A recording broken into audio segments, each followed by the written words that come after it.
some people say, oh, I only have a 0.01.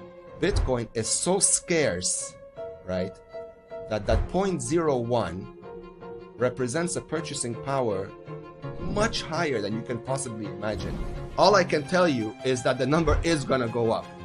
Where it's going to go, how high it's going to go, I have no idea. But it's going to go very, very high. But one day, it's going to be worth hundreds of millions, maybe billions of dollars, in fiat denominations. That makes it, people are going to lose their funds in one of two ways. Either they're going to lock you out of the bank account like they did in Lebanon, or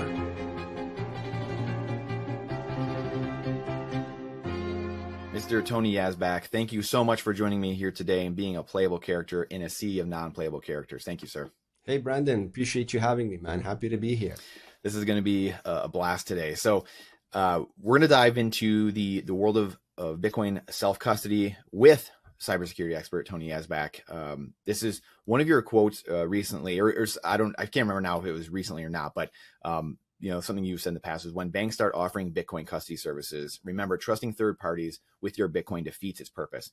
And that's kind of the theme of the talk today. Some people might know your story. We'll touch on it here today a little bit.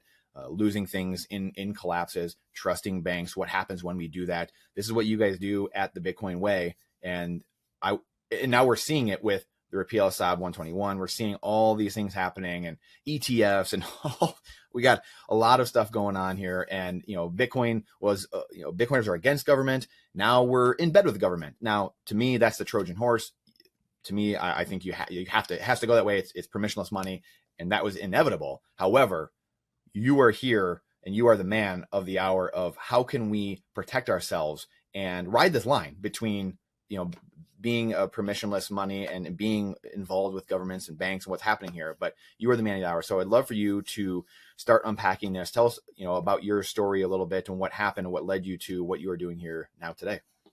Sure, man. I mean, to sum up a long story, I ran 3 businesses, all in the tech space, for a very long time. And back in around 2017, 2018, I made the drastic mistake of deciding to listen to some friendly advice to retire a little bit, and just like enjoy life instead of, packing it hour after hour for all of these months.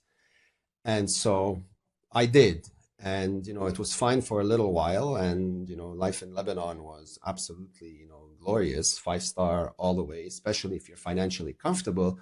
You are like a king over there. It's very few places around the world that give you such a high quality of life there. And, the banking system in Lebanon, when it was running well, was, one of the elite. For the last 30 years, it was touted as the gold standard to copy. And then one day, literally overnight, went to bed, woke up the next morning with a homeless sign on my forehead. Why? Because it was announced that banks had seized everybody's accounts. No one had access to any more money. Gone. Poof. Like a flip of a switch. Your credit cards don't work. The ATMs don't work. Nobody answers the phone at the bank. And, initially you think this is like some sick joke, but very quickly you realize that no one's laughing here. And this is a serious problem. And you freeze. No one prepares you for something like this. I remember I literally froze. I had the most chilling spine, like chill go down my spine. And for the first time, like I had no expression or words. I actually sat down and started to shake because like I didn't know how to react. Like, again, you don't prepare for anything like this. But, you have to deal with it because, now all you have left to your name is literally what's in your pocket and what's in the kitchen, when it comes to food. And what amplifies this problem is if you have dependents, now all of a sudden, seemingly, unimportant things become a huge deal. Like, what's for lunch? I have no idea what's for lunch, whatever's in the kitchen. And when that runs out, where are you going to replenish it from? There's no money to buy anything. So you have to resort to anything that comes to mind to get what you want, right? So it was a horror show unfolding in real time. You had supermarkets looted.